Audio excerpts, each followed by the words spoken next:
afternoon, and good morning, everybody. Welcome back to the Blind Press YouTube channel and coffee stream episode 419. I hope you're all having a great Friday and getting ready to have a good weekend. And we're back with another coffee stream here. We're going to catch up on some news that I have in my DMs and just kind of have a chilled out live stream. Oh, I'm not as late as I thought. That's good. Yay, me. Okay, so we're just going to hang out here and read some news, like I said, and talk to chat and just have a good stream. Parties are evil, says Costin. Well, that depends on what kind of party you're having. Hello, Functional. Functional says, I want a party. Well, grab your coffee and let's have a party. So we are here today having, just gonna have some fun, and I would just like to start out by saying it has been 7 years since I became a mom, because today my oldest is having his 7th birthday. So yeah, it's kind of a special day for that, for over here in the Blind Press / Pink Hollow household. So that's just kind of what we're doing today. Just having fun, having a good day, taking it easy. So let's open up the Twitter feed here, the Twitter machine, and get into my direct messages. Okay.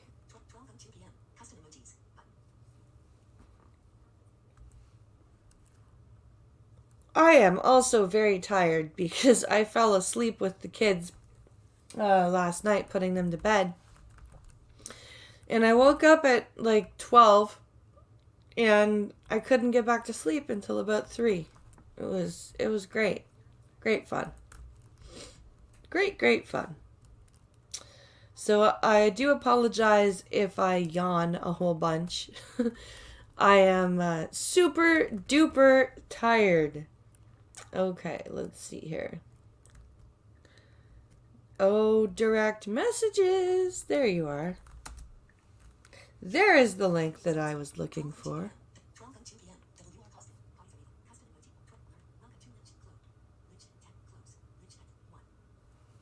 All right.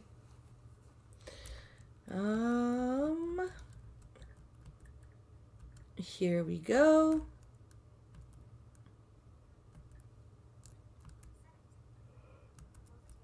Stop yawning.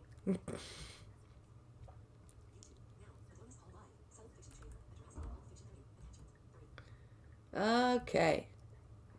There's the Pink Hollow DMs. Okay. Load, damn you, load. Okay, here we go. Let's see. What do we have here? Why are you not reading the link to me?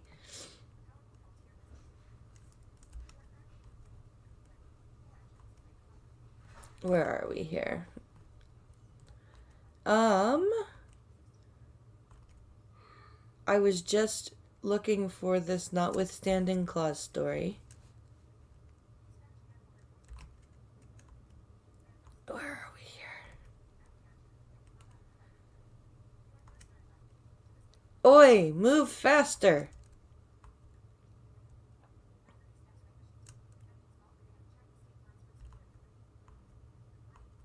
Okay. I'm looking for a specific story that I know is here. That's what's going on.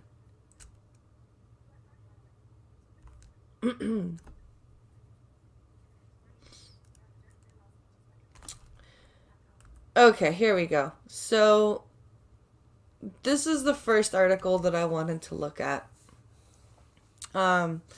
Because there was a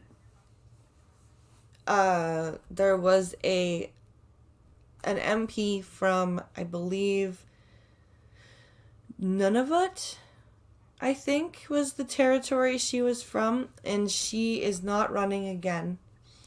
And she was saying that she doesn't belong, like she feels like she doesn't belong. She was saying that security has followed her through the halls, which, hello, Alexander Remsen, I'm great.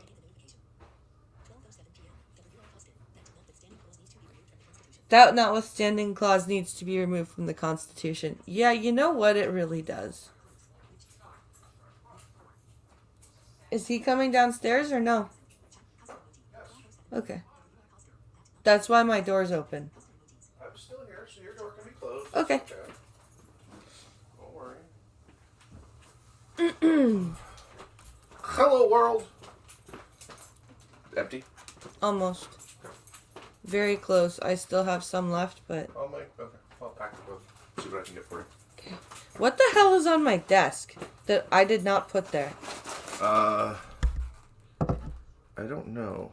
It's really gross. Well, I will get some later. Okay. Anyway, sorry about that, guys. So, yeah, there was I haven't watched the whole speech, but I've seen snippets of it put up on TikTok, where this female Native MP was saying, or Inuit MP was saying, that she didn't feel safe, she didn't belong, like she didn't feel like she belonged in the House of Commons, and that she wasn't going to run anymore.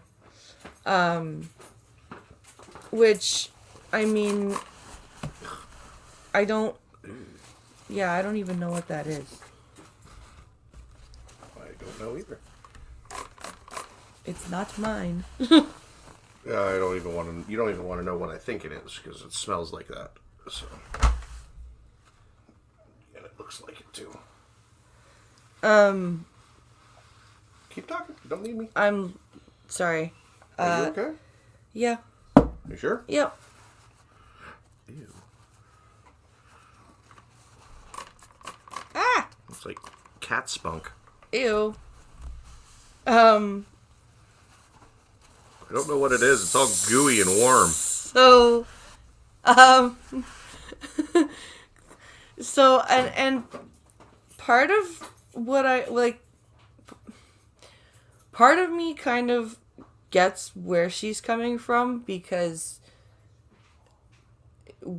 there has been gross amounts of cover-ups of what's been going on in the government for hundreds of years. But another part of me says, how can you change any of that if you leave? I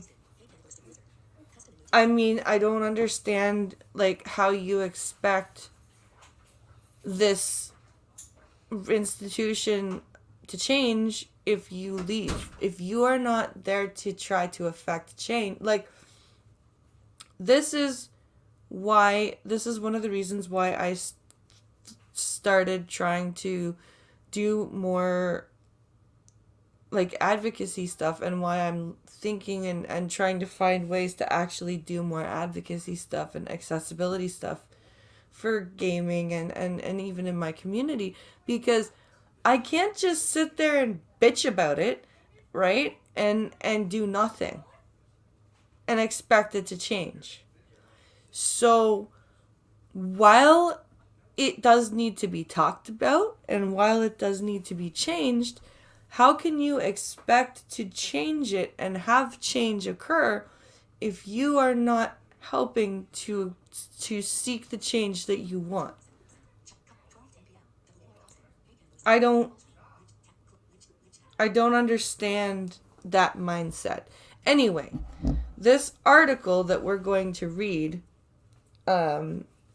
is talking about how Canada was basically called excoriated as a racist failure by departing MPs. And I believe they're going to mention this woman's speech in this article. So we're going to take a look and let voiceover read it to us, and we'll see here.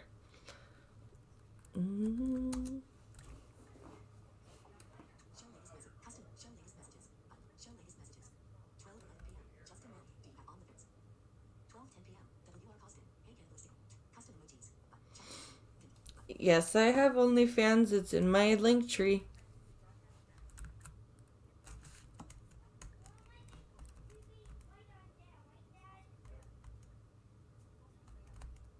Where are we here? Oh, share button. Oh, share button. Wherefore art thou, share button? Therefore art thou. Okay.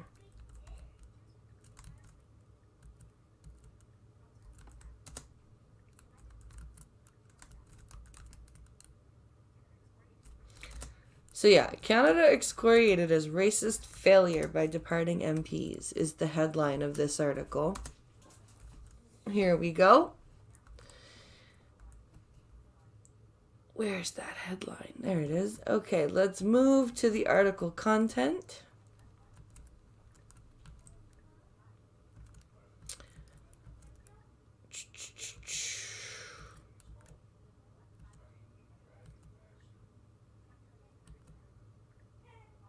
There we go. Okay. Here we go. Take it away, voiceover. Ottawa, Canada was excoriated as a racist, hypocritical failure Tuesday as MPs who don't intend to seek re-election said their official farewells to Parliament. Numilok Kakuk, the new Democrat MP for Nunavut, used the opportunity to blast Canada as a country built on the oppression of Indigenous people and whose history is stained with blood. You are Oh, she's a new Democrat MP. Okay. People like me don't belong here in the federal institution, she told the House of Commons. You are currently on But you were elected. So clearly you do belong there because people wanted you there. So, this is a tough thing because is there a massive issue with how Indigenous people are treated in this country and were treated? Yes. Okay. Does it need to be fixed? Yes. But to say things like, I don't belong here. You were elected. Clearly you belong there. People wanted you there. And you made it there. Yes, you do belong.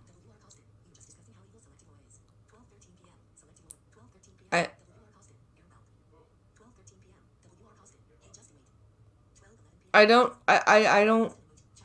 understand this mindset. The reality is that this institution and the country has been created off the backs, trauma and displacement of Indigenous people. You are... No, okay, no. This country has... Is that part of this country? Yes. Okay, but it is not the end all and be all of this country. That is, I'm sorry, it's not. It is an unmistakable, undeniable part of this country, which is unfortunate and it needs to change.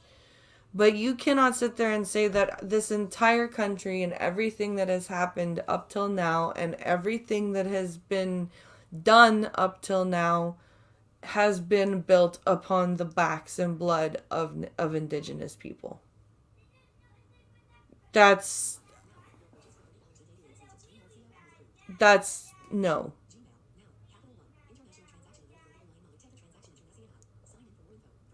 No. I'm sorry.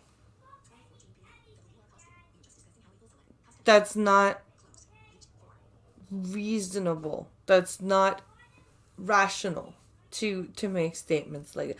It's coming from a place of hurt, which I understand. I truly do understand that hurt. Like I understand that these people have a right to feel hurt. Okay? They do. But you cannot make grandiose statements like that. This is why people get their backs up. It's because of grandiose statements like this that generalize and put people into boxes just as the same way that they have been put into boxes and they didn't want to be. So why is it okay to do it, to reverse that? And this is why people get upset. And then we start arguing about the wrong thing. This is not a helpful statement. Block A. Bakeris MP Simon Marcel also blasted Canada's treatment of Indigenous people, calling Sir John A. Macdonald, Canada's first Prime Minister, a racist. You are currently on a text element. Was John a great guy? No, not really. He was a drunk. He fucked up his marriage. All right, dipshit. He's doing his live press conference right now. Who? Which dipshit? Dippity-doo, Castro boy. Oh, him. Canada-U.S. border closure to non-essential travel extended until July 21. He's live right now. The live chat? Oh, of course, live chat's A live chat's always disabled. It's CPAC, right? Nah, it's CBC. Yeah, CPAC has their chat disabled as well. Global? Global does. Everybody does. He's live on all fronts. There are different perspectives from different experts, but let me talk about the element that a lot of people overlook when it comes to fully vaccinated travelers. If you are fully vaccinated, we're going to allow for easing of restrictions and allow for more travel. Because you, yourself, as a fully vaccinated individual, are protected from the worst consequences of COVID-19. So vaccine passport. Critical care, those sorts of Yeah, a whole bunch of states are implementing it. Europe's already implemented it. We're not the first ones to implement it, so we can't get accused of starting this fucking community bullshit. around you from catching COVID-19 from you. So And when that's we their look at problem. Permission to travel. Yes, we're going to be easing restrictions around fully vaccinated travelers, but it matters also the level of protection and vaccination in the community to which they return. That's why Wait, what? it's not just about saying, okay, if you're fully vaccinated, have fun, go with it, run around. It's about saying that you're still returning to a country where we haven't yet reached high enough thresholds of second dose vaccination. Now, we are getting there. We're getting there quickly.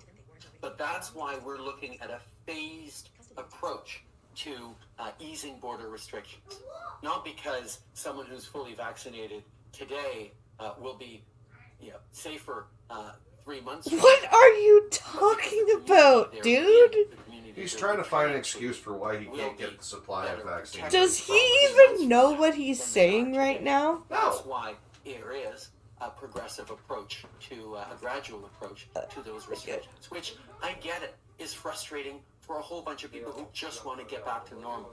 But it's really important. I swear to God. As we have from the very beginning, to keep Canadians safe. And if we are able to avoid more outbreaks like we've seen in some places across the country, even recently, by delaying a little bit more, by keeping people safe, so we're not seeing more people in hospitals and more people and more families losing loved ones, then that's the right decision. I get people's impatience, both in the tourism industry and individual Canadians who want to travel. But from the very beginning, we as a I government swear to God. for Canadians, and that means doing what's necessary to keep them safe. Thank you. That concludes today's press conference. Somebody needs to make a meme of Trudeau with the quote from the Family Guy from Brian. Do you hear yourself when you talk? And Peter, I faded it out. Yeah, pretty much. I swear to God. He was spouting partials from what he talked about at G7 with people. He was. That's all that was. Because what he said is some of the stuff that's being touted by Merkel and stuff, but at the same time, he's fucking it up. So. But and he's not even like stringing the parcels together in like That's what I mean. coherence. No, he is. He's stringing them together. That's what the that's his style. Come on. You gotta lick his lips and say That's how he ties his sentences together. He's worse than fucking Shives. It's a puppy. Yes, because you fed them both and they had a puppy. A puppy. So what the hell is he rambling about? I think he's trying to justify why the border has been closed longer, and now he's talking about a phased opening of our border. Yeah.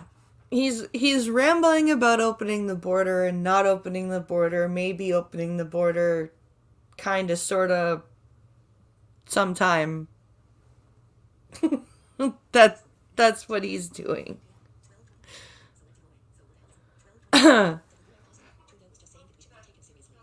Trudeau was just saying that we should not take him seriously. Exactly, Costin. Exactly. That's exactly what Trudeau was saying. That is precisely what Trudeau was saying. Cannibalistic Wizard says, personally, I hate the whole we treated the natives so badly. It's not like we didn't do anything to them that they weren't already doing to themselves. The only difference is we did it on a grander scale. Just so you know, Justin Welt's the guy that I was. I know. Yeah, okay.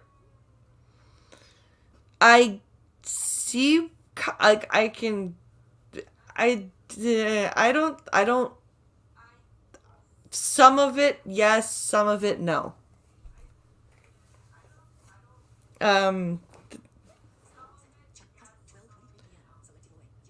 Australia in terrible trouble with $90 billion con job submarine program. Oh, I want to read it. Oh, what?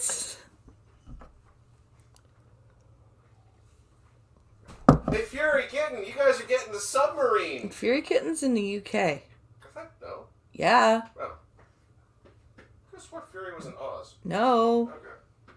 I take it back. You guys don't have submarines. We have diesels. What was I saying? So yeah, let's carry on with this story here. But he spread his condemnation more broadly. He argued that the notion of Canada as a progressive, environmentally friendly, egalitarian, and democratic country is false on all fronts, citing examples aimed at proving the country's essential hypocrisy.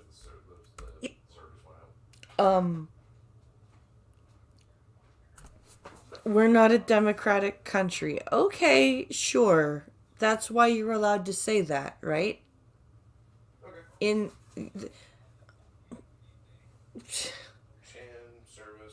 We're not a democratic country, yet you're allowed to say things like that in Parliament.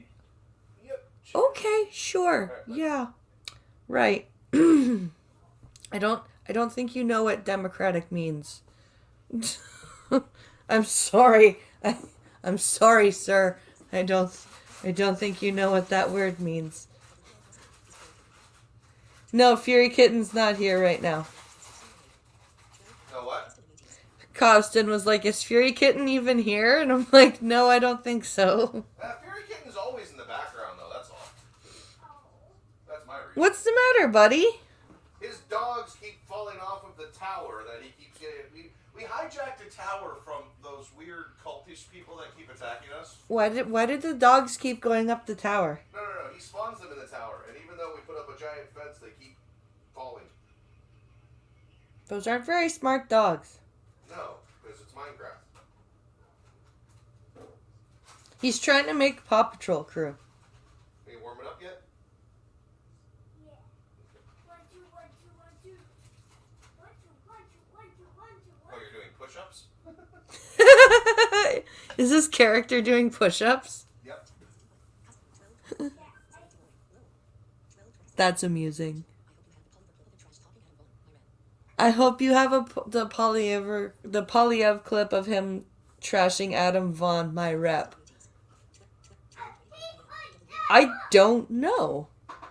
And honey, Daddy, look! This guy's stomach than you. What? oh, because he spawned. functional. Do Just you hit him once and the dogs will take care of him. do you have that handy? Send functional an invite. He's probably bored. Do you wanna come hang out, functional? I gotta leave, so you can't have my commentary.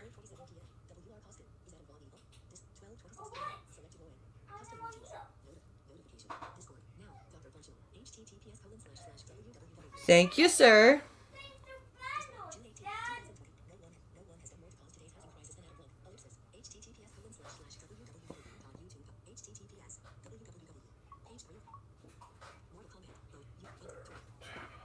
That is set for you for after. Thank you. It's packed. Thank you. But Ooga booga, ooga booga. don't spawn withers, you'll die.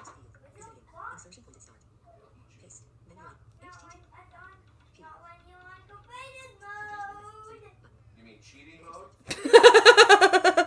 Not when you're on creative mode. I love that. It's called cheating mode. Cheating mode. You cheater. You're cheating. You're cheating. Yes, you are. The birthday boy is Tell the cheating. ape man to drop off some zigzags on his ventures.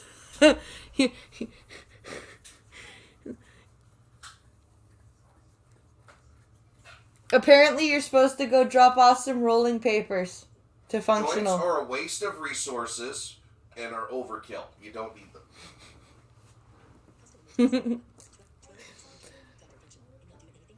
I'm not doing anything past the link. Okay, hold on. Wow, that's cool. That's cool, like that. The birthday boy is very excited. What? Too bad. You don't get one now. Because you question. Not supposed to question. How do you learn? Not supposed to question when someone hands you food. Okay, that'll give you. Alright. On to piss off some lawyers. Alright, we'll stop in I'll try and make it stop. Okay? Okay, Shmay. Chrome busy. Alex, love ya. Say bye, Daddy. I love you too. Bye, Daddy, I love you too. Little monster.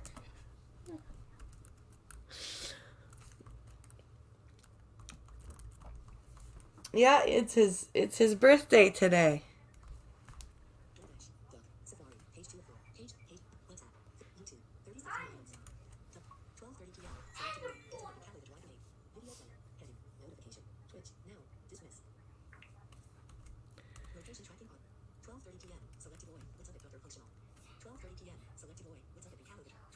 Let's see here.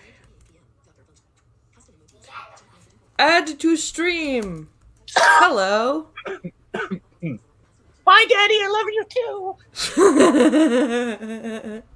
Woo. So how are you doing, sir? Is it cooled off in your apartment?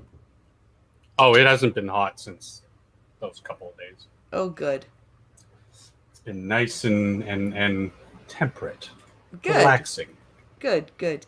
I remember having to live in a place without air conditioning in a older building. And it was so hot. It was just like, ugh.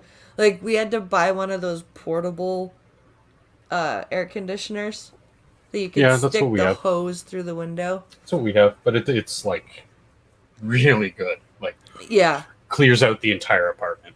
But ours was it was also a dehumidifier. So it would fill up and then it would shut off. So there was one night when we went for a walk and the air conditioner had shut off and we came back and Ninja was sitting in the corner of the couch, sitting up, with his front paws like this. and his back like his back, because there was still a fan going, and his he was he looked like all he needed was a beer to rest on his belly. It was, and he was right in the path of the fan. He was just like, oh. Crazy cat. But I will pull up this Polyev clip that you sent me, because I have not seen it. Oh, yeah. Adam Vaughn's an asshole. He's one of your typical Toronto liberal party member, fucking just awful And he's person. your MP, right?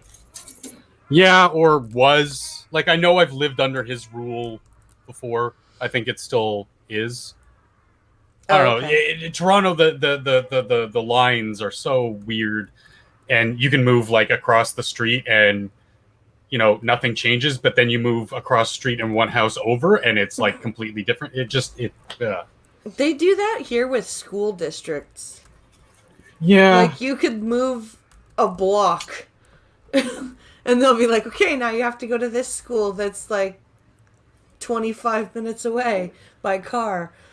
Yeah. I understand some of the lines. Like, I mean, there's got to be a clear division, but like to have on like the same block two separate divisions, like it just doesn't make sense. No, I don't get it either. So this video says no one has done more to cause today's housing crisis than Adam. Oh boy.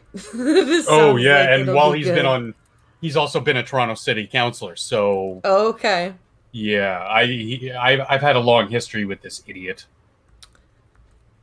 Okay, so he's just a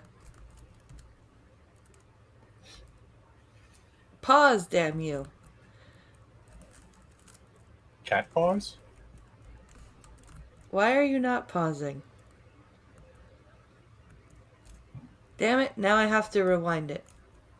That's fine.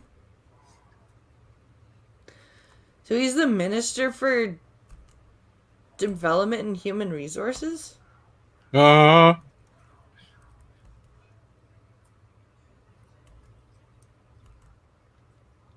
a nice and useless title. That is a useless title, isn't it? Come on. Okay, here we go. Let's rewind this because it auto-played. Of course. Because it doesn't care that I want to share the screen before I play the video. Because why would it? Anyway.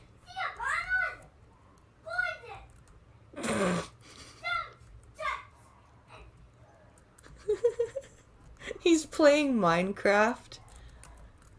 And I think he's dealing with some creatures. And he's just gotta yell at them. Yeah. He's yelling at them. Okay, don't do that. No screaming. Screaming, no. Screaming bad. Okay, so we're gonna share this and see what this...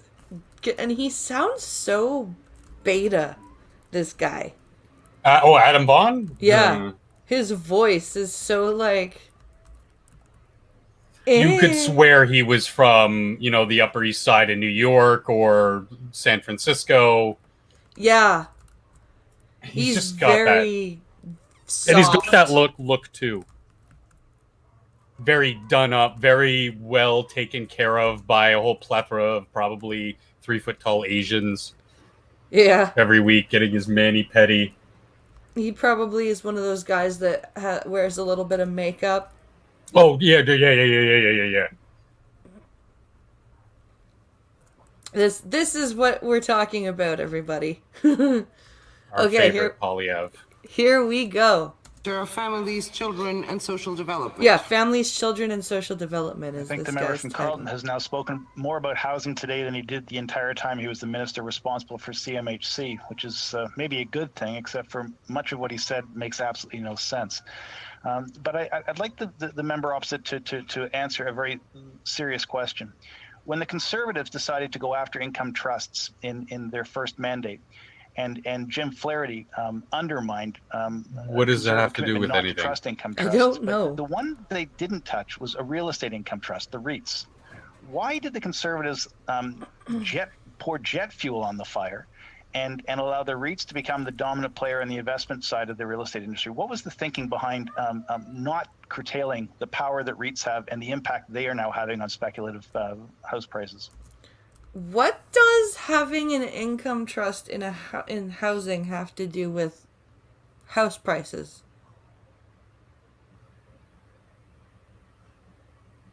And also, why must you be so hyperbolic and say, pour jet fuel on the fire? Why jet fuel? Why specifically jet fuel?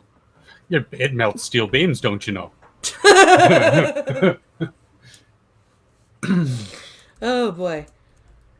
The Honourable Member for Carleton. One, that member's been in government for 5 years. If he wants to ban REITs, he could have done it in that time. He hasn't. Or at REITs least are still propose legal. legislation. They're still tax advantage. He hasn't changed a thing in that regard. Two, there's no single person in all of Canada that is more responsible for the failing in housing than that member.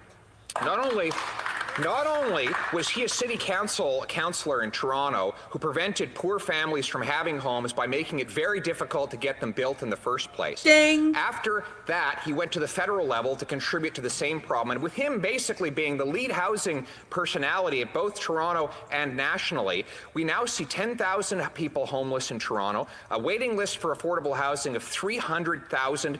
A carpenter actually had to go out and voluntarily build huts in the middle of a public park into Toronto to save their lives. That is the abysmal legacy of that particular member, and he should be apologizing to all people in Canada. God damn. He's not lying. No, he's not. Jesus Christ. Wow. Well done, sir. I mean, it kind of went from whataboutism to whataboutism to whataboutism, but I mean, he who shouldn't throw stones in glass houses. Right. Come on, Adam, who lives in fucking Forest Hill, who actively prevented new apartment, not condos, because we have this massive problem of just condos because of foreign investments rather than actual local housing, but blocked 3, 5. It was either 3 or 5 building unit in the South Forest Hill area, I want to say. Maybe it was the north end. Anyway, which would have created, not government housing, but, affordable housing, rental units. Yeah. Something that the GTA is like sorely lacking of because of the massive condo developments. Again, relating to the need of the short-term gains of getting condos built and sold to foreign investments who are buying them up like fucking candy. COVID put a hamper on that, obviously, but it hasn't stopped the developments. As opposed to the long-term gains of rental units. Yeah. Which aren't the greatest of solutions, but at least it's here's a board to stand on in the middle of the ocean kind of thing.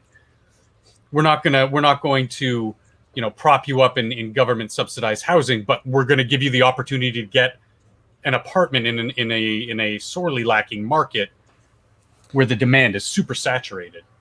Thank you for dropping in, Skep Talk. I hope farming's going well. Got to get those tomatoes. Yes. And cukes. He needs more penis cukes. Yes, more penis cucumbers. My raspberries would grow up the fence, but they never turned into penis raspberries. They just got really big and juicy because they had such a strong foundation for the vines to just sort of grow up, the bush just grow around. Oh, I'm so excited. And they were wild raspberries too. Pincolo just bought some Ontario strawberries from the grocery store today. I'm like, yes. Yes. Very nice. I visited one of the producers in Middle Ontario It's like a 3-tiered freaking greenhouse. And all it is just rows upon rows upon rows upon rows of hydroponics for strawberries. I had one off the vine. It was so juicy. So clean and fresh tasting, Didn't even have to wash it. Yeah. That's how fresh it was. So Pinkalo says this is the clip that I said I wasn't very happy with Poilievre's reply. But it was kind of whataboutism, which is never a good argument. But turnabout is fair play. At the same time, turnabout is fair play.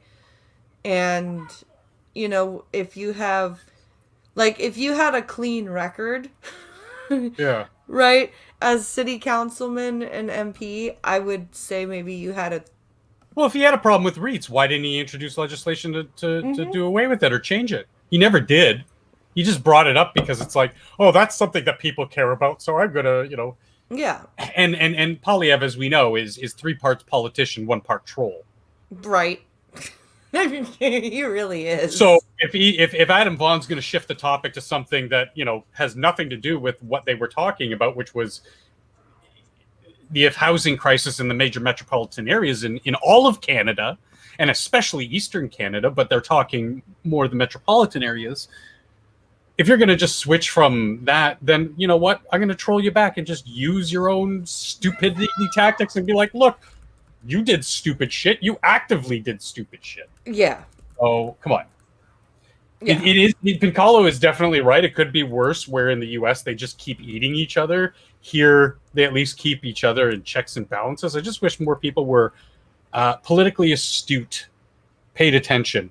Because you can't rely on the mainstream media anymore. You got to do what we do. Watch these videos on YouTube directly from CPAC. Watch commentators like yourself, or when we're on Minions talking about Canadian issues. Well, and you know what's sad is how low the view counts are for CPAC. Like, that scares me, quite frankly. Even some of the more popular clips, like I'll share them on my social media and maybe 3 or 4 people look at them. And it's usually American friends going, oh, I wonder what's going on in Canada. And they have a good laugh. It's not that laugh of it's not a Kamala laugh, like when they think about their own politics, like, oh shit, everything's going to hell. Yeah. It's like this is Canadian politics. Or when they see, the yelling sessions in Parliament. Yeah. Here, Australia, the UK. They're like, wow, these guys are really digging into each other, but it's not like mean personal attacks. It's you're attacking their policy, their records, that kind of thing. Yeah. Party positions that make no sense. Unless, of course, you're Dalton McGuinty, and then you call your opponent a reptilian kitten eater. Yeah. I still remember that. I was like 10. And I still remember that quote. Watch that clip every now and then, just to have a good laugh. Because I think a perfect hybridization of both systems could be an even better system. But both the parliamentary system and the democratic representative, whatever the hell they call it, system, both have their flaws that are actually complemented by the other system. Yeah. And their strengths are, anyway. Pinkalo says, I feel like he sidestepped the question. Unfortunately, he did. He did, unfortunately. But it was a question onto the question that's being, talked about, Pinkalo. Yeah. It's, again, Adam Vaughan turned it into whataboutism, so Poilievre sidestepped it and went whataboutism himself. It was just like, It's a good soundbite, if nothing less. I mean, it's not solving any of the issues. It's not addressing the issues. Yeah. But sometimes it's fun to just not take politics so seriously and have a good laugh. Because the rest of the session was, okay, let's get back on topic. And they went back onto topic. You lose a little bit out of the soundbite. And, there was some give and take on both sides. Yeah. Housing, as you know, is a massive, massive issue in places like Southern Ontario, Southern Quebec, BC. Not so much in the prairies. Gee, I wonder why. Yeah, like my aunt, her landlord is selling. So my aunt is going to have to look for a new place. Luckily, she's got a bit of time. Her landlord isn't going to just rush her upend her. out. Yeah. But she's looking around, and she lives like in the Gatineau area. And she's looking around, and she's like, there is nowhere in Ottawa or Elmer or Hull or anything that I can afford to live. She's like, I'm gonna have to move like an hour outside the city to find a place that I can afford. Oh yeah, the same here. Like I've been looking for places in Toronto, and everything is at least double what I'm paying now. Oh it's like, yeah. How can I afford that? And I've only been here a few years.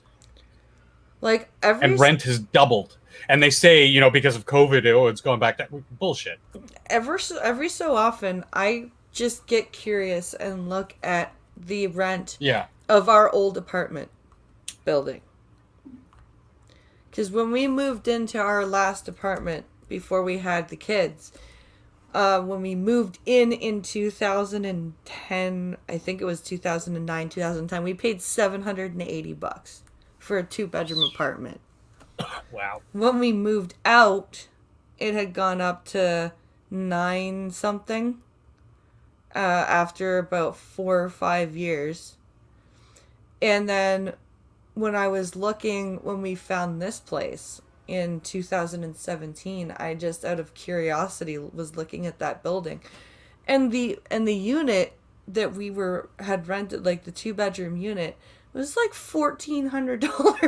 I'm like, what the fuck? How did that happen? Like, yeah, I'm at about 1,100, and anything new in the exact same, hell, even in the same building is 22. Yeah. A month, not including electricity. Oh, your utilities are extra? Just electricity and internet. The heating is the old school water baseboard stuff. Right. Which is really good. It's just... And this building is very, very... Like, my grandparents used to live in this building. Okay. Back in the, I want to say, 60s to early 70s, and then they moved further up north in the city. Yeah. So here's a weird story. I just found this in my DMs from Pincalo. What? Yeah. So this headline says, Spanish cannibal heard voices. Kill your mom. And this is from the Toronto Sun. And it's the crime hunter guy, Brad Hunter. So this guy's name is Alberto Sanchez Gomez. This guy needs a theme, though. Crime Hunter, Brad Hunter. Yeah! Anyway. So, this guy, a Spanish cannibal who shared piece by piece of his mother with his faithful dog, has been given a jail sentence of 15 years. Only 15 years? Yeah, it makes me wonder if he was jailed here or back in Spain. Wait, Gomez isn't very Spanish. I think they mean Latin American. Oh no, mother in Spain. It says in Spain. Maybe. Yeah, there's. Okay. Sanchez Gomez, yeah. Let's see. So let's see. Alberto Sanchez Gomez. They credit him with the photos. They do, really? Yeah, because they're his Facebook photos. Oh, okay. Let's see. Let's skip the YouTube videos that they always embed in the middle of these damn things. Okay. Something about McDonald's. I don't know. According to cops, Gomez, 28, worked as a waiter and had a combative relationship with his mom. Really? I thought he loved her unconditionally. That's why he ate her and fed her to his dog. Jesus Christ. Sometimes police say really stupid shit. It's just a Spanish version of Norman Psycho. Bates. Yeah. Norman Bates. He strangled, then dismembered his 68-year-old mother, according to Spanish media. After butchering the dead woman, he stored her remains in the fridge and started eating her. As you do. I guess that's one way of body disposal. Well, what's going on in this video? What the shit? I have no idea. Guy got out of his truck, is chasing this biker guy down. I don't know, like bicyclists. I don't know. Anyway, sorry, I got sidetracked. I mean, at least he was feeding the dog. Right? I guess Dog wasn't so. going hungry, I guess. So often he shared the body parts with his dog. So let's see.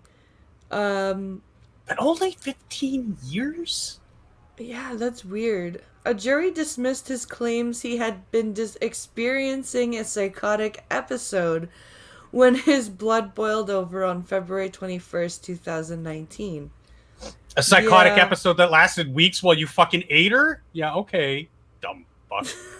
Right? I don't buy it. I'm sorry. I'm sorry, Mr. Gomez. So it says, officers found his mom's remains stored in Tupperware containers in the fridge. Yes, that's very, very disorganized and chaotic. Well, I think it's noble that he would use the entire carcass. Yes, very noble. Very, very... Nothing goes to waste here. Nothing wasted. You know, always use every part of your... Oh my god, how morbid, says Selecta Boy. Yeah, well, blame Pincalos. Like what are you going to do, right? Let's see. The court heard that her head, Soleil Gomez's head, heart, and hands were found on her bed. Jesus Christ, her body had been, let's see. He probably slept with them. Oh, probably. Were allegedly found on her bed. Her body had been sliced into more than 1,000 small pieces. Jesus Christ. He's just, planning, meal planning, making sure he's brown bagging it for work. Yep. Dude, could you imagine if he made, like, sandwiches for work and was like, hey, do you want a bite? Oh, God. There's a Criminal Minds episode where it was like a small town. And there was, they were searching. There was like a serial killer who had been institutionalized as a child and he had been released against his attending psychiatrist's recommendation because he had turned 18. And he began killing again.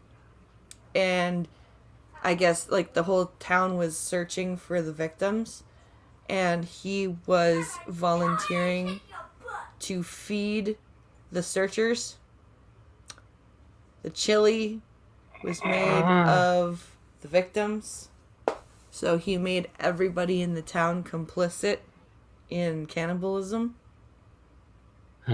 without knowing it while they were searching for these poor people. What the fuck was he planning to do with his dismembered mother? Eat her, apparently. So, let's see here. Gomez was convicted of the murder in May after a 2-week trial at a Spanish court that voiceover butchered the name of. But the killer told the court that he heard hidden messages when he watched television and heard voices that said, kill your mom. I don't buy it. He added that he didn't remember cutting up his mother or eating her. Dude, you had so What? much. You had so many pieces of her. It wasn't like you did it in one sitting. Like, you stored her in containers and put her in the fridge. You had more than one meal. You knew what you were doing. I'm sorry. Yeah. You're not fooling anybody, dude. Even after all that bullshit that the jury, obviously saw through, Yeah. still only got 15 years. The fuck? I don't get that. I do not get that at all. That's just crazy. 50. What the hell's wrong with the justice system in Spain? I mean, oh man. I don't get it. I just don't get it. So what do you think of Ford and this notwithstanding clause nonsense? I don't know anything about it. So Doug Ford is using the notwithstanding clause to basically contest a court ruling that he cannot deny third party ads against him come election time. And Ford has decided to use the notwithstanding clause to basically say, fuck you, court. I am going to pass this motion so that third party people cannot make ads against me. Right. Huh. Well, no, fuck off. He's one of the motherfuckers who's failed this entire province as far as the COVID response has gone. Well, and at first, when it first started, right, he was doing okay. Like, I honestly thought that he was going to get reelected on how he was handling it. And then... Maybe, yeah. When we didn't know anything about anything. Yeah, we didn't know anything about it. And then when we started learning more about it, and he started just blatantly ignoring his science team. And yeah. There was a member that was about to quit because Ford would be like, what do you guys think? Please advise me. And then they would advise him and he'd be like, nah, we're not going to do that. It's like... And so now he wants to use the notwithstanding clause to prevent third-party ads against him, which is just crap. Yeah, Costin's right. Notwithstanding clause means that the Bill of Rights is effectively meaningless. I was just going to say that. He thinks he can circumvent our Bill of Rights. Go fuck yourself. That's what Dems in the States do. Exactly. It's and every time a premier uses it, he looks like an ass. Like, do you remember frickin' Ralph Klein? When the Supreme Court was like, yeah, gay people can get married. And Ralph Klein was like, not in Alberta they can't. Notwithstanding clause. It's like, really? Mm-hmm. Really, dude? You look like a giant ass. And it's the same thing with Ford here. I think we should get rid of the notwithstanding clause. I honestly do. Because it's not doing any good. No, and it's only being abused in the last little while when, I mean, it just... I don't really know what to say about it because I don't remember the exact wording. Well, I've got an article. I'm trying to get to the article here. Pincalo sent me an article about it, so I'm just trying to pull it up here. Where is it here? Section 33 has no place in a liberal democracy. It ought to be repealed. I think that's the one. Okay. Because Section 33 is the notwithstanding clause, I believe. Yeah, and people defend it. Yeah, they do, Costin. You're right. They defend it and they don't really understand what it means. I'm not surprised. Like I said, there's just what we were just talking about, people actually paying attention to like CPAC. Yeah. It's there for everybody to see. It has been since we've had television, basically. Oh yeah, like There's no excuse. The invention of the internet, you can look up even more if you don't want to watch, from the horse's mouth. But we have it there, available, uncut and unfiltered. when I took politics in grade 12, my teacher encouraged us. He told us about CPAC. He's like, it's channel whatever it was on cable at the time. Yeah.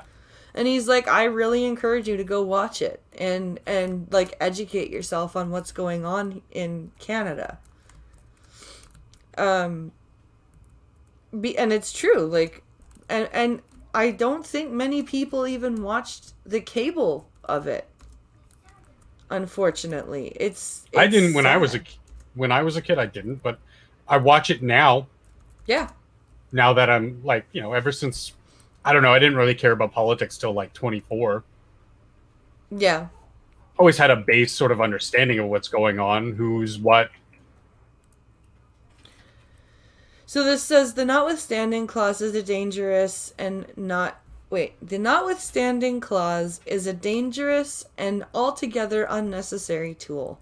I would agree.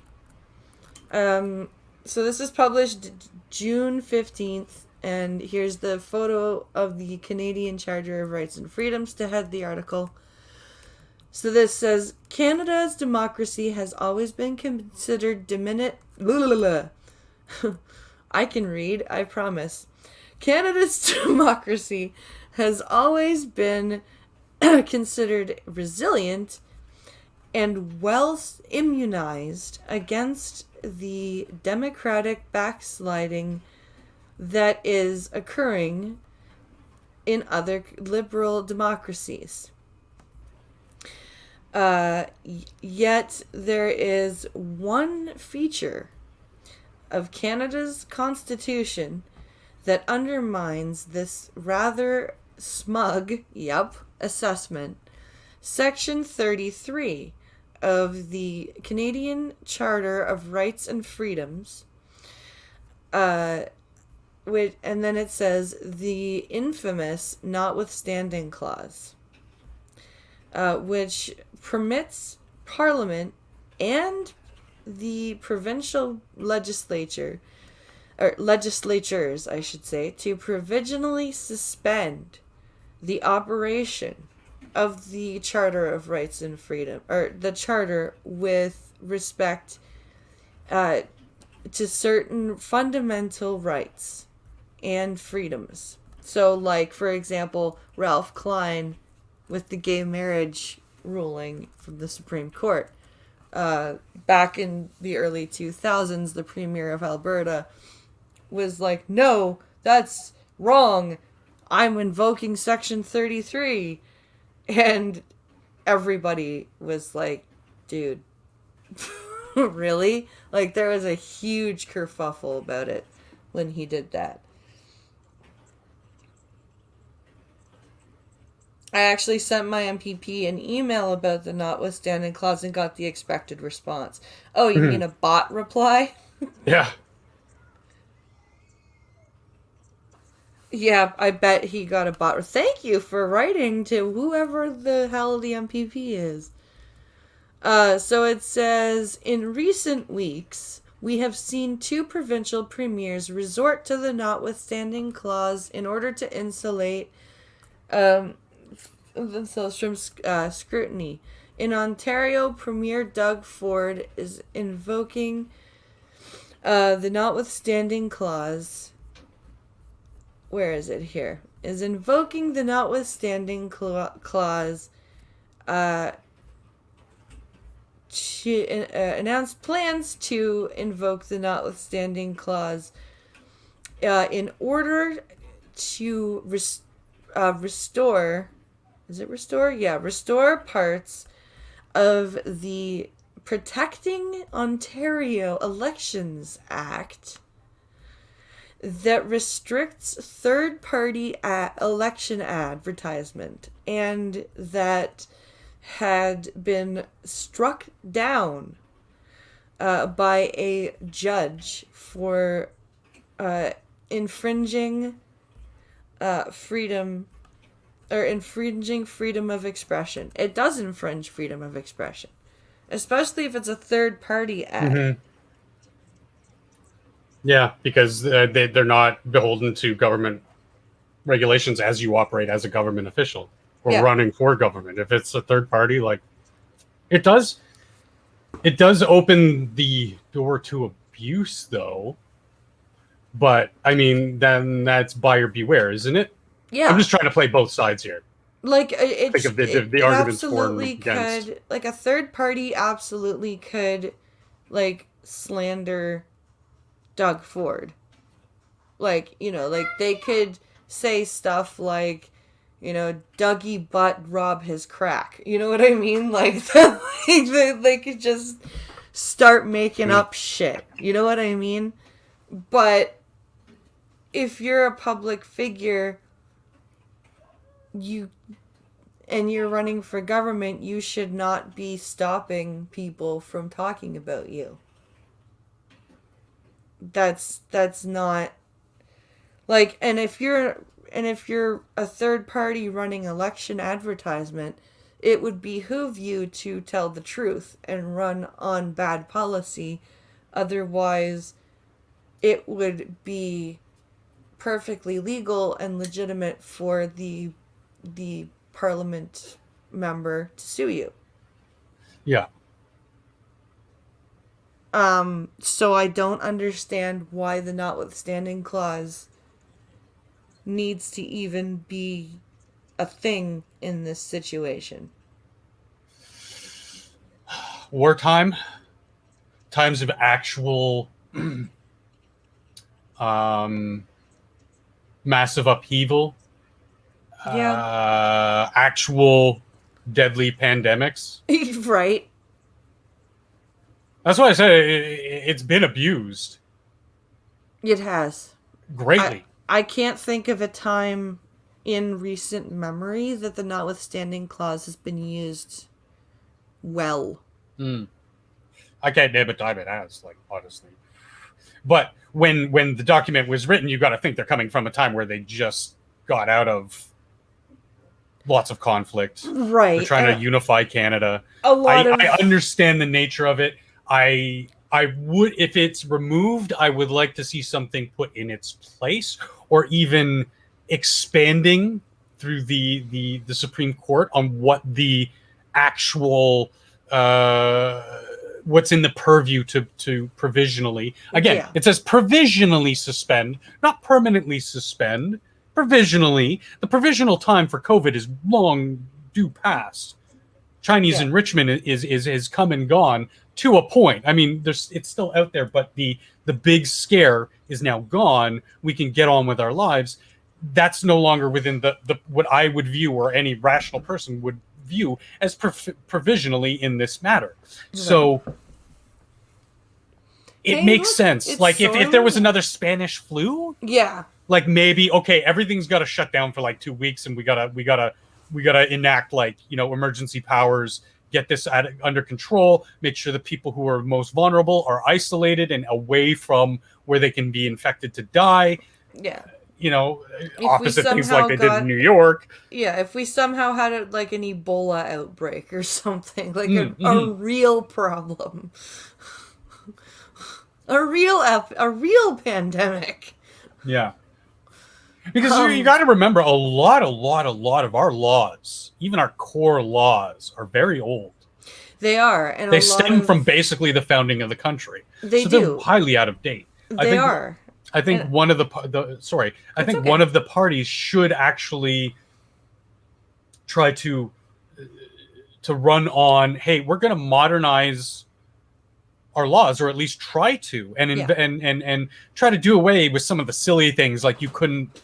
What was it? You couldn't walk your dog on a Sunday in some like Alberta, like region of Alberta, or something, like stupid laws like that they can just chuck out the door. Like in things Ontario. Like this, where they can expand and actually, you know, give it to the greatest legal minds and say, okay, well, let's put a a generalized area on where these powers can be applied, not just, oh, you can do it. Wait, what? I could do it just because you feel like it? No, sorry, that's not good enough. Yeah, maybe define what provisionally means in this context. Well, excuse me, cough there, a cough sneeze. It provisionally does have a legal meaning, as I understand it, that it is just temporary. It's a synonym for temporary. So let's define temporary. Is temporary 3 months, 6 months, a year, 6 years? Yeah. Like, what's temporary? Like the mask order in Toronto. It's like, it says temporarily, we have to wear masks. Okay, that was a year ago. What's temporary to you? Because temporary to me was like 2 weeks. Yeah. Exactly. Because that whole 2 weeks, flatten the curve. Let's make sure we're not gonna it's not gonna spread like wildfire. Sure. Now what? That was temporary. What is it now? Is that provisionally? Well, especially now that people are getting vaccinated. Like, why are we still wearing masks? Because tinfoil hat time. Because people are making money. A lot of people are making a lot of money in certain sectors producing these things. I've noticed that people are also feeling like it's like almost like a security thing now. Yeah, I've read those articles. I've read articles that be like, I don't have to put on half of my makeup this morning. It's like, bitch, you're just dirty. Dude, who cares if you wear the mask? Like, I don't care if you want to wear it. If it's your legal security blanket, wear it. I don't fucking care. You don't get to tell me what to do. It's just really funny that 2 years ago, had you walked into a bank with a mask on, and someone like me who likes to wear a ball cap and sunglasses when I'm out, right? That's like 98% of my face, my entire head covered. I took a picture of myself for my best friend just to, like, as a joke. Because I went to pick up, this was before the schools closed. I went to pick up my oldest from school. And I was wearing my Joker mask. And that has eyes. So I had it pulled up over my eyes. And I was wearing a leather jacket with a hoodie underneath. So I had my hoodie up. I had my Joker mask pulled up to my eyes. And I had my leather jacket on. And I'm like, if I walked into a bank 2 years ago, it wouldn't matter if I was blind. The security guards would be fucking tackling me to the floor. And she's like, yup. Motherfucker, I'd be tackling you to the floor if I saw you walking down the street like that at me. I'm like, what the fuck is this? Why so serious? I'm about to get jacked. What the hell? That's a scary thought. Like... And even on a just a primal visceral level, I have a hard time talking to people when half 2/3 of their face is covered like that. Yeah. Like it's the same aversion I have to people with beards, like really big beards, where you can't see half their face. It's sort of like there's just innate distrust in me psychologically. It's just an autonomic response. What I do with it is based on my logical free thinking brain, but the initial visceral response is just, I don't trust this person. What are they hiding?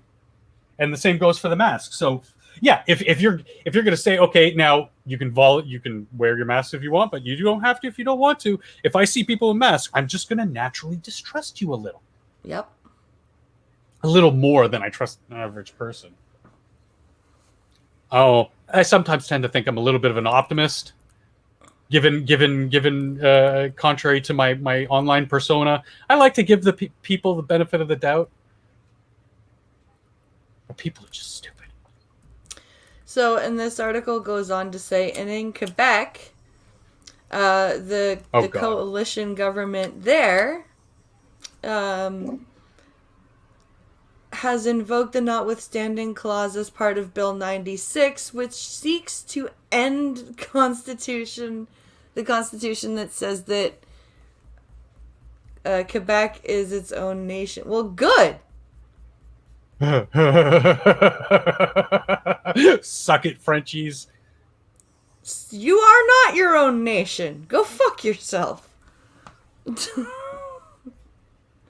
Yeah, it's amazing how some of these places want to be their own nation when they suddenly are doing well and they're not really like benefiting from the whole being one nation kind of deal. Well, and it's the same thing that like there's a joke that Robin Williams made when he was still alive, and he was talking about this where they want to be their own nation, but they still want to use our currency. It's like a child going, "I want to move out, but I still would like to get paid. Fuck off, you." Yeah, yeah. It's like get fucked, Quebec. Pinky gets to go fishing tomorrow. Yes, Damn he you. does. Should go to the Kawarthas sometime, Pinkle. I loved fishing up there. And he's bass season opens next weekend for our zone. So, Nice. yeah, bass fishing. Even though I'm terrible because I hate eating fish. I used to love eating fish when I was a kid. I loved freshwater fish. I've never liked seafood. I love sea bugs. But I used to love freshwater fish, and then I got like one of those tiny little bones that go like right behind the gill. Yeah. Stuck in my throat. Ooh. And it was stuck for a couple of days. And every time I swallowed, I just got this tiny little, like, poke right in my throat. Yeah. And after that, I just never liked eating fish again. And my grandpa was devastated because he's always been super proud of how well he can fillet a fish. Because he's really good at getting all of the bones out. Yep. And it's something that he's always taken great pride in. So, like, he was really upset that, like, the one time that that it was missed was that it got stuck in my throat. Because it was before our lake died. Because basically you can't catch a damn thing in our lake right now. Which sucks. But we used to go up to the cottage and we would go fishing like twice a day and bring back like 30 or 40 fish a trip. And they were all like, we would obviously throw back the small ones, but we would bring back like 30 or 40 eatable fish. And my grandpa would just sit on the porch and just fillet. And, he would, there would always be fish that we would eat there at the cottage, but there would always be fish that he would leave like a little skin tag on for identification purposes, just in case we were stopped. And he would freeze it, and everybody would be like, he'd be like, "Okay, who wants to take fish home?" Yeah. And, one of the farms I used to work on was a fish farm. So, what do you think we ate most of the time? Fucking fish. It got to a point where a porcupine was walking up to my cottage, my residency on the farm, and I whipped out a sledgehammer, caved its head in, and made stew out of the porcupine because I was so goddamn sick of fish. It's probably why I hate. And it's not the taste of fish, because you can hide it in things like sushi roll, yeah, or sashimi. I can do that better because the rice sort of adds texture. It's the texture of fish. The flavor of fish I have no problem with. It's the texture. The flaky texture, yeah. The flaky, slimy kind of, yeah, I don't like it. I like meat. I like red, stringy, gamey meat. Yeah. No, I get you. That porcupine had no fucking clue what was going on. It was just like, do do do do do do do, whack.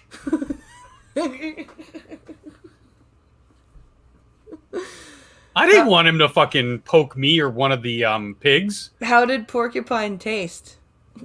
A bit like squirrel. I've actually never had squirrel. It's kind of a dead trope at this point, but a little bit like chicken, but gamier. Mm. More texturally, more stringy, closer to like game bird, but Okay. taste wise, very plain, like chicken. But just not fish. Yeah, no. It tastes like meat. Fish doesn't really taste like meat to me. You know what I mean? It's got a texture and taste unto itself that's very different than mammalian meat. Yeah. Well, I mean, it makes sense. It's a different kind of muscle, right? Anyway. So this says back in 2018, Premier Ford introduced legislation cutting the size of Toronto City Council in half, and said that he was prepared to invoke Section 33 in case the law was found to be in violation of the charter. Holy shit. And then in the backlash, Ford and his attorney general cavalierly defended the decision. Of course they did. Because they suck. The willingness of our leaders to resort to the notwithstanding clause is cause for concern, although the invocation of Section 33 does not offend the rule of law because the notwithstanding clause is in the toolbox. The use of the notwithstanding clause by most leaders does not hold water. No, it doesn't. Yeah, it certainly does. And I think that this notwithstanding clause was kind of a throwback, a protection, kind of our way of keeping Britain at bay when they still had a say in our, like a final say in our law making process. Mm-hmm. It's kind of like, because we, like it or not, like just like the U.S., we have a lot of laws set in British tradition. No matter... Oh, yeah. A little... Yeah, you can... If you watch Wildcrats, yes.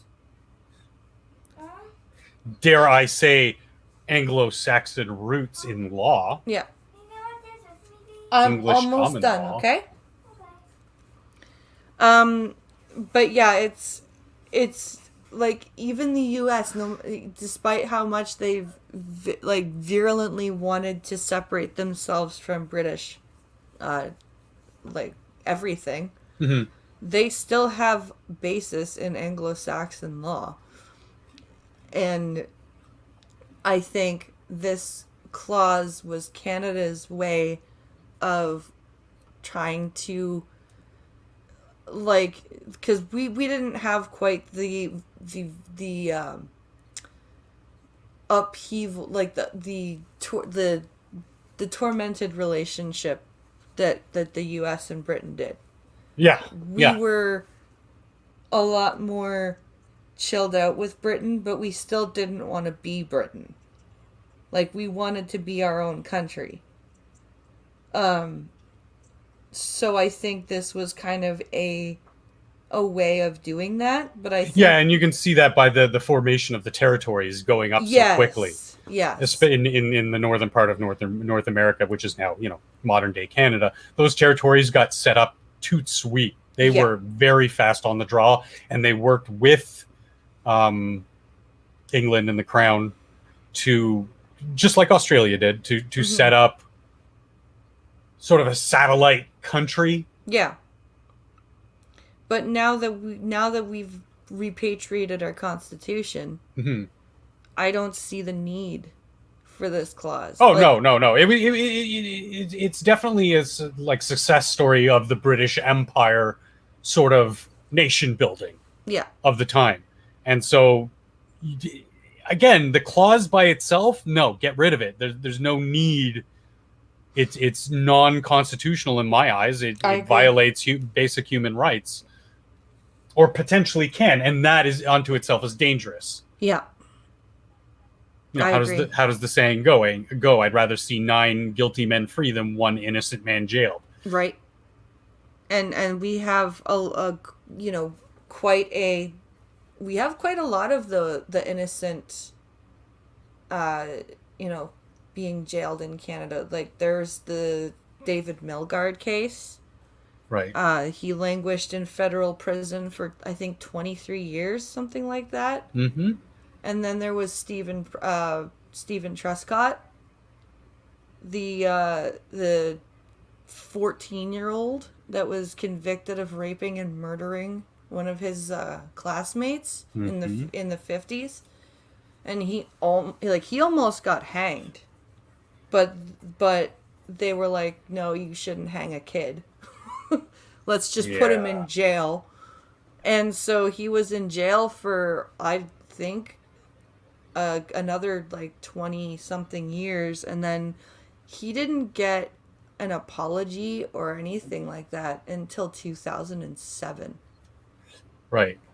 Like, Jesus. It was like I said, our entire legal system needs review. At very least, review. Yeah. To modernize this shit. Like, rape wasn't even a crime until 1980 of a man. Yeah.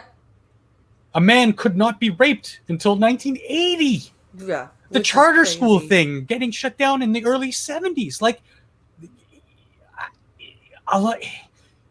we've come a long way. Now let's start acting like it. Yeah, exactly. Exactly. We want to think we're so high and mighty and advanced and forward thinking. Our laws don't reflect that. No. Not really. And this is kind of like the pinnacle case for that. I think this is the first domino that we can attack is Section 33. I agree. And I think it should be done. And I'm glad that people are starting to write like pieces on it and opinion pieces on it and talking about how archaic it is and like that it needs to be gone. Mm-hmm. And so that when people talk about it, they go, okay, you know what? I wonder what else we have that's archaic.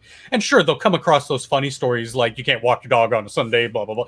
Or serious things like just serious things. We've already covered a whole bunch of them. So, I mean, take your pick. Did you know that there is a law in Ontario that once you've served your sentence in a federal penitentiary, you can ask for a horse, a shotgun, and some money so that you can set yourself up in the world. All right. And apparently you're supposed to get it. Okay, you're going to have to pass me this law because I'm going to need to know exactly what I need to do to like spend a day or half a day, maybe an hour in a federal penitentiary. Maybe I can finagle it so that like I got in as a visitor, but then like I lied to the person there, so that becomes a federal crime. So technically, I was convicted of I was charged with a federal crime. I was in prison. Where's my horse, shotgun, my money? And the money.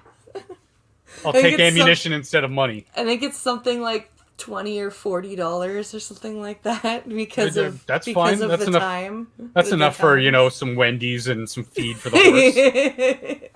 Dude, that's enough to get me started. I've had my survival training with a shotgun. I could do a whole lot in the wilderness with a shotgun. There you go. With nothing but a horse and a shotgun. Yeah, fuck yeah.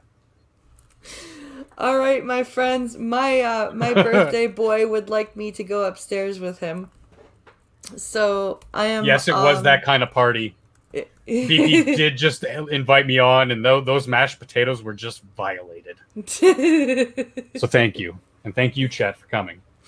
Yes, and please be sure to come and watch tonight at 11 o'clock. I'll be on Twitch playing some Mortal Kombat, practicing for EVO qualifiers. And Star Trek tomorrow, we will be talking about the episodes and movie moments that made us laugh. So tonight... Tonight? And tonight, Harry's got the reins over at Minions, and we're doing a trivia stream. Ooh, fun. So far, I know it's myself, Prospero, Harry. Skep's going to be helping Harry run the game show. Sounds fun. I don't quite know who else is going to be on board, but yeah, it's going to be a good one because the last quiz stream was if you didn't know the answer, at least make the best joke you could and make God. make people like just shit their pants laughing. So it was a good That time. sounds awesome. Sounds awesome. And Star Trek Stream. Yes, Star Trek Stream tomorrow at 5 p.m. Eastern, 4 p.m. Central. Be there, my friends. Thank you for watching, and have a great day, guys. Woohoo! I am evil. Oh.